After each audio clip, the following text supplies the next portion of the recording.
Sir అవి గుర్తుకుని ఆడే ఉన్నాను సార్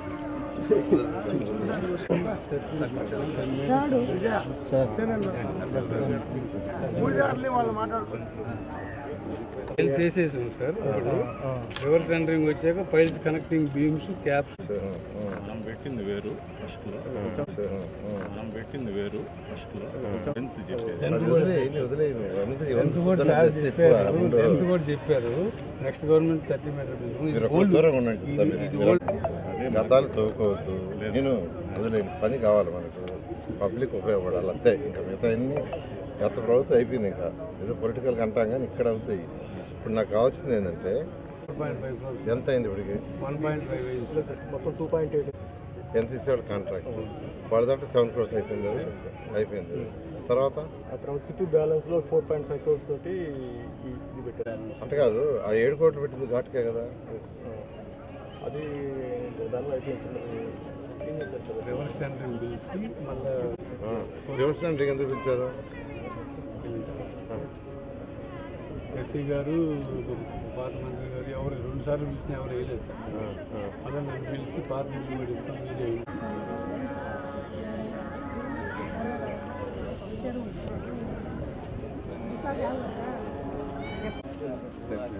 ఓకే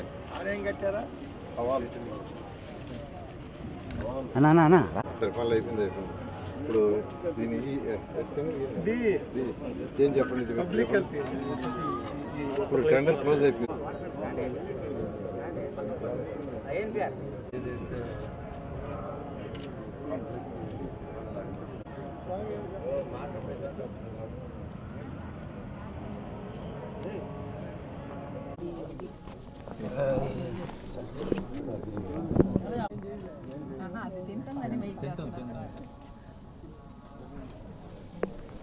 సందర్భంగా రాష్ట్ర ప్రజలందరికీ నా యొక్క శుభాకాంక్షలు.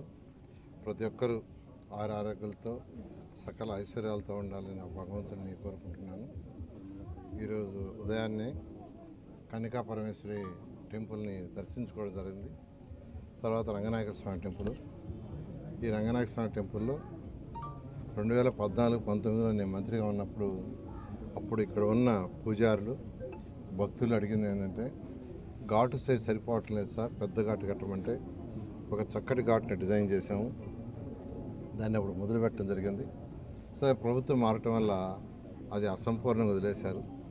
అయితే మళ్ళీ ఇప్పుడు దాన్ని కంప్లీట్ చేయాల్సిన బాధ్యత ఖచ్చితంగా ఒక మంత్రిగా నాకుంది.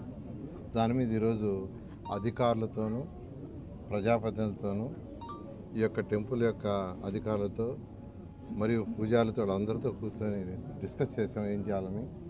ఒక 4 నెలలు ఇది పూర్తయ్యేటట్టుగా చేయాలని అధికారులకు ఆదేశించాను. ఖచ్చితంగా దీన్ని కంప్లీట్ చేస్తాం. అదేవిధంగా ఇంకా కొన్ని సమస్యలు చెప్పారు వాళ్ళు. దాన్ని కూడా సాల్వ్ చేస్తామని చెప్పాం. ఏదేమైనప్పటికీ టెంపుల్స్ని కాపాడాల్సిన అవసరం ఉంది. అది ప్రభుత్వం యొక్క బాధ్యత. అందుకనే 2014-19లో ఇటువంటి టెంపుల్స్, ఇది చాలా పురాతనమైన టెంపుల్. రంగనాథ స్వామి టెంపుల్ అంటే చాలా చాలా పురాతనమైనది. ఇలాంటి టెంపుల్స్కి చేయాలనే ఉద్దేశంతో ఆ రోజు యాక్చువల్గా స్పెషల్గా ఇది టేకప్ చేసే వర్క్. తర్వాత గత ప్రభుత్వం దాన్ని మళ్ళా చేసిన వర్క్ని, మిగతా వర్క్ని రివర్స్ టెండరింగ్ అని రివర్స్ చేసింది. రివర్స్ టెండరింగ్ అని ముందు పోతే సంతోషమే. సరే, ఏదేమైనా ముఖ్యమంత్రి గారు నారా చంద్రబాబు నాయుడు గారు యాక్చువల్గా రావటం, ఈ రివర్స్ టెండరింగ్ సిస్టమ్ తీసేయటం జరిగింది. దానివల్ల ఎటువంటి ఉపయోగం లేదు. ఎందుకంటే వర్క్స్ అన్ని డిలే అవుతున్నాయి. ఈరోజు మళ్ళీ దాని టెండర్ని 4 నెలల్లో ఇమ్మీడియట్గా 1 మంత్లో ఆ యొక్క టెండర్ కూడా క్యాన్సిల్ చేయలేదంటే. ఎవరికైతే వర్క్ ఇచ్చారో అది లైవ్లో ఉంది. కానీ వాళ్ళు మేము చేయలేము సార్, ఇప్పుడు అది ఎప్పుడో ఇచ్చిన టెండర్, ఆ వాల్యూతో చేయలేమన్నారు. అందువల్ల క్యాన్సిల్ చేయమన్నాను. క్యాన్సిల్ చేసి మళ్ళీ పిలవమన్నాను 15 రోజుల్లో. 15 రోజుల్లో టెండర్ పిలుస్తారు. పిలిస్తే 4 నెలల్లో అది పూర్తి చేయడం జరుగుతుంది.